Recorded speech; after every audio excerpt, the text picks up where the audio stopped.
আসসালামু আলাইকুম। আপনারা কেমন আছেন? আশা করছি ভালো আছেন, আমরাও ভালো আছি। তো আজ আমি ছাদে রান্না করব। ছাদে এসে এই ফুলগুলোর প্রতি আমার নজর গেল। আমি বলছি আপনাদের সঙ্গে একটু শেয়ার করি। দেখেন কত সুন্দর, একেবারে একই রঙের সব ফুল ফুটে আছে, একবার ঝাড়বাতির মতো হয়ে আছে। বড় বালতিতে দিয়েছি তো। যাই হোক, চলুন এখন আমরা রান্নায় যাই। আমি আজ কই মাছ ভর্তা করব। ভর্তার জন্য দুটা কই মাছ নিয়েছি। এই যে ভর্তার জন্য আমি কড়াই চুলায় দিয়েছি, তেল দিয়ে নিচ্ছি। তেলটা আমি সুন্দরভাবে গরম করে নিব। পেঁয়াজ কুচি দিয়ে নিচ্ছি, তারপর রসুনের কোয়া, কাঁচামরিচ, গোটা কাঁচামরিচ দিয়ে নিলাম।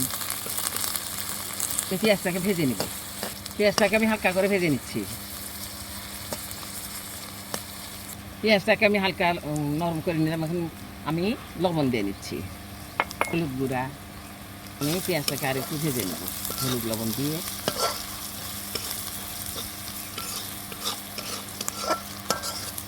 এখন আমি মাছ দিয়ে নিচ্ছি। মাছটাকে আমি সুন্দরভাবে কষিয়ে নেব পেঁয়াজের মধ্যে। সামান্য পানি দিয়ে নিচ্ছি মাছটা যাতে সিদ্ধ হয়। আমি নেড়ে চেড়ে ঢেকে দিব কিছুক্ষণের জন্য। এই যে ঢেকে দিলাম। এই যে ভর্তার মাছ আমার সিদ্ধ হয়ে গেছে। এখন আমি ভেঙে দিচ্ছি। ভেঙে না দিলে মরিচ লবণ তো ঢুকবে না এর মধ্যে।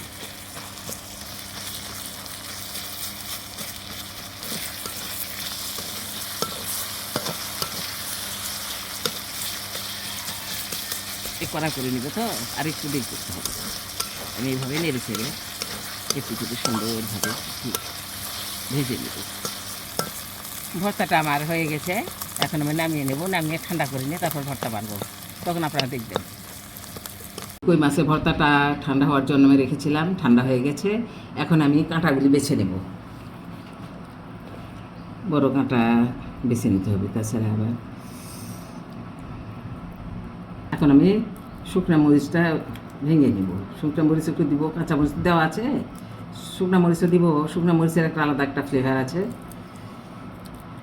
একটু সরিষার তেল দিয়ে নিব। এখন আমি মেখে নিব। এই কাঁচামরিচ আছে, সিদ্ধের সময় দেওয়া হয়েছিল, ওটাও ভেঙে নিচ্ছি।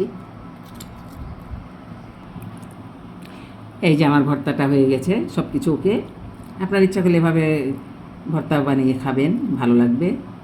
তো আপনারা সবাই ভালো থাকবেন, সুস্থ থাকবেন। আল্লাহ হাফেজ।